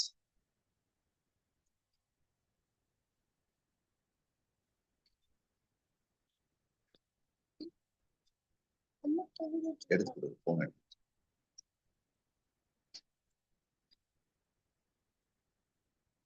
மகிழ்ச்சிங்க.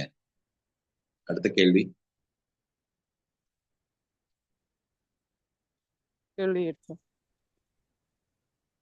சார் வணக்கம் சார்.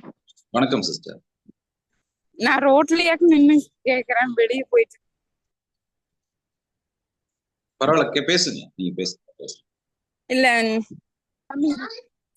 இல்ல நீங்க சொல்லியிருந்தீங்க அந்த ஃபோர்ஸ் கம்மியா இருக்கிறங்காட்டிக்கு தான் இந்த மாதிரி பிரச்சனை வந்தது உங்களுக்கு அப்படின்னு சொல்லியிருந்தீங்க.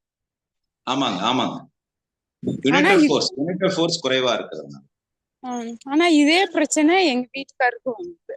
ஒரு வேலை சம்பந்தமா வந்துட்டு காசு கொடுத்து ஏமாந்துட்டாரு. சரி. ஆனா அவரு அம்மா அப்பா அவங்க 2 பேருக்கும் எல்லாத்திலையும் வந்து புரிஞ்சுக்கிற தன்மை ரொம்ப கம்மி. அவரு எங்க மாமனார் மாமியாருக்கு எல்லா விஷயத்திலயும் இந்த சண்டை இருந்துட்டே இருக்கு. வீட்டுல இருந்து டெய்லி அந்த சண்டைங்கிற ஒரு இது இல்லாம இருக்கவே இருக்காது. ஆனா அவரு வந்து அவங்களுக்கு இப்போ வரைக்கும் எந்த குறையும் வச்சது இல்லை. சரி. சிஸ்டருக்கும் உங்களுக்கும் கல்யாணம் பண்ணி எல்லாமே வச்சது இவருதான். ஆனா அவங்களுக்கும் எந்த குறையும் வச்சதில்லை. ஆனாலும் அவருக்கு வந்து ஒரு மன நிம்மதிங்கிறது கிடைக்கும். சரி. ஒரு உயிரை அணுகிறது அவரு எல்லார்த்திட்டையும் அந்த மாதிரி பாசமா இதுலதான் அணுகு. இப்போ ஒரு ஆள் ஹெல்ப் கேட்டா கூட அவருனால செய்யாம அவருக்கு அவங்கள கடந்து போக முடியாத ஒரு மனநிலையில தான் போயிருக்காரு. ஆனாலும் அவருக்கு அவரை நிறைய பேர் ஏமாத்துறாங்க. அந்த கஷ்டங்கள் வரும்போது அவருக்கு அது தாங்க. சரி, உங்களுக்கு ஒரு ஆலோசனை சொல்லலாங்களா?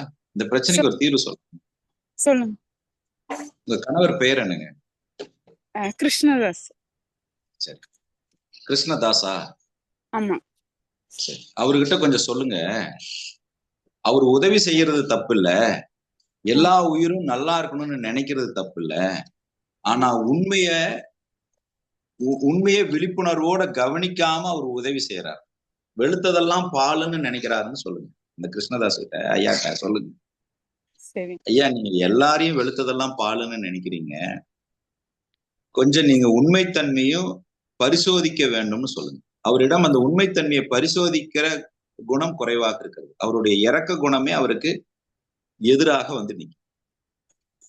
அதே மாதிரி அந்த 10 வருஷம் கழிச்சுதான் அந்த அமௌண்ட்டும் திருப்பி கிடைச்சது. ஆனா அவரு அந்த ஒரு காசு கொடுத்து வேலை இல்லாம கஷ்டப்படும் போதும் அவர் செஞ்ச நல்லதுனால வேற வேலை கிடைச்சு ஒரு லெவலுக்கு வந்தாரு. ஆனாலும் வரும்போது தளர்ந்து போறாரு. ஞான சஞ்சீவன குருகுலம் காத்திருக்குன்னு சொல்லுங்க. 21 நாள் அற்புதங்கள் வகுப்பு காத்திருக்குதுன்னு சொல்லுங்க. கொஞ்சம் கோத்து விடுங்க, மற்றதெல்லாம் நாங்க பார்த்துக்கோம். சரிங்க சார். நன்றி. நன்றி. குருஜி, ஒரு கேள்வி கேட்கலாங்க, கேளுங்க. இந்த எருமை நெய் வந்து நம்ம விளக்குக்கெல்லாம் ஊத்தலாங்களா? ஒரே ஒரு கேள்வி. அவர் சார் ஒருத்தர் எருமையை பத்தி கேட்டதுனால. சரி, நான் உண்மையான பதில் சொல்லணும்னா, நேர்மையான பதில் சொல்லணும்னா, பசுவோடைய பொருள் பசுவுக்கு, நாயோட பொருள் நாய்க்கு, மனிதனுடைய பொருள் மனிதனுக்கு. இது நேர்மையான பதில். ஆனா இந்த உலக வாழ்க்கையில நீங்க சில வாழ்வியல் முறையில சில விஷயங்களோடு நீங்க பயணிச்சுதான் ஆகும். அந்த மாதிரி தன்மையில ஒட்டகப்பாலும் குடிக்கலாம், எருமை நெய்யும் யூஸ் பண்ணலாம், தப்பு இல்லை. ஆனா அதுல கொஞ்சம் விழிப்புணர்வு வேணும், அவ்வளவுதான். சரிங்களா? நன்றிங்க. நன்றிங்க. ரொம்ப சந்தோஷங்க. இன்னைக்கு கோயம்புத்தூர்ல யாரும் இருந்தீங்கன்னா சூலூர்ல விவேகானந்தர் இளைஞர் இயக்கம்னு ஒண்ணு இருக்குங்க. அந்த இடத்துல நாம இளம் சாணக்கியான்னு சொல்லிட்டு பெற்றோர்களுக்கும் குழந்தைகளுக்கும் உள்ள ஒரு பாண்டை அதிகரிக்கிறதுக்கான ஒரு நேரடி பயிற்சி காலை 9 மணி முதல் மாலை 6 மணி வரைக்கும் நடத்த திட்டமிட்டு இருக்கிறோம். இந்த பயிற்சியில நியர்பையில் இருக்கிறவங்க யாராவது தொடர்பு கொள்ள விரும்புனீங்கன்னா, பயிற்சியில பங்கு பெற விரும்புனீங்கன்னா இலவசம் தான். அது 100 ரூபாய் பெர் ஹெட்டுக்கு சார்ஜ் பண்றாங்க. இந்த வகுப்பு நாங்க ஆன்லைன்லயே நடத்த திட்டமிட்டிருக்கோம். அது இனி வரும் காலங்கள்ல, இன்னைக்கு வகுப்பு இல்ல, இதே இளம் சாணக்கியாவை ஆன்லைன்லயும் நடத்த திட்டம் வைத்திருக்கிறோம். ஆனா அது உடனே எங்களால செய்ய முடியுமான்னு தெரியல. என்னுடைய நேரம் காலம் கருதி எல்லாத்துக்கும் நம்ம செயல்படுத்தணும் அப்படிங்கிற எண்ணத்துல நம்ம பண்றோம். ரொம்ப சந்தோஷங்க. இந்த மாதம் நவம்பர் மாதத்தினுடைய 21 நாள் அற்புதங்கள் நிகழ்வு 7ஆம் தேதி, நவம்பர் 7ஆம் தேதி துவங்குகிறது. உங்களுடைய உறவினர்கள், நண்பர்கள் யாருக்காவது நீங்க நம்மளுடைய வகுப்பை ரெஃபர் பண்ணணும்னு நினைச்சீங்கன்னா ரெஃபர் பண்ணுங்க. அடுத்த வாரம் ஞாயிற்றுக்கிழமை வேற ஒரு பயணத்துல உங்களுடைய விதியை வடிவமைப்பதற்குண்டான ஒரு சிந்தனையை விதைப்பதற்கு நாங்கள் தயாராக இருக்கிறோம். நீங்களும் அதை பெற்றுக்கொள்வதற்கு ஆவலாக வரும்படி உங்களை இன்வைட் பண்றோம். வரும்பொழுது உங்களுடைய உறவினர்கள் யாருக்காவது நீங்க தகவல் கொடுக்கணும்னா நீங்க கொடுக்கலாம். ஏன்னா இந்த வகுப்பு முற்றிலுமாக ஒரு சத்சங்கமாக இருக்கணும் தான் நாங்கள் நடத்த திட்டம். பொதுவாக எல்லாருக்கும் போய் சேரணும் அப்படிங்கிற ஒரு உணர்வுல தான் நாங்கள் பண்றோம். ஸோ நம்மளுடைய ஃபேஸ்புக் ஐடி, நம்மளுடைய யூடியூப் ஐடியெல்லாம் நியூவா அப்டேட்டட் ஆகி நம்ம குரூப்ல ஷேர் பண்றோம். எல்லாரும் அதை ஃபாலோ பண்ணிக்கங்க. புது இன்ஃபர்மேஷன்ஸ் சோசியல் மீடியா மூலியமா நாங்கள் கொடுக்க திட்டமிட்டுக்கிறோம். ஸோ தொடர்ந்து உங்களுடைய ஆதரவையும், தொடர்ந்து உங்களுடைய ஞான புரிதலுக்கு உண்டான தேடுதலையும் தொடர்ந்து விழிப்புணர்வோடு செயல்படுத்தி நீங்கள் எல்லாரும் உங்களுடைய வாழ்வில் மென்மேலும் வளரணும் என்பதுதான் எங்களுடைய ஆசை. எல்லாம் வல்ல இயற்கை, எல்லாம் வல்ல பிரபஞ்சம் உங்களுக்கு எல்லா வளங்களையும் கொடுத்து 16 செல்வங்களும் பெற்று பெருவாழ்வு வாழ குருவின் பாதம் பெற்ற பிரார்த்தனை நினைக்கிறாங்க. உங்கள் அனைவரினுடைய நியாயமான நேர்மையான எண்ணங்களும் ஆசைகளும் செயற்கூடட்டும். வாழ்க வளமுடனும் வாழ்க வெளியுடனும். நன்றி குருஜி. நன்றி குருஜி. ஐயா, சூலூர்ல எந்த இடத்துலன்னு சொல்லிங்க, அது கரெக்டா சொன்னீங்கன்னா பரவாயில்ல. சூலூர்ல முத்துக்கவுண்டன் கவிதா மோகன் அவர்களை அழைச்சு வேணா. Okay okay, thank you. வாழ்வு வளமுடன்.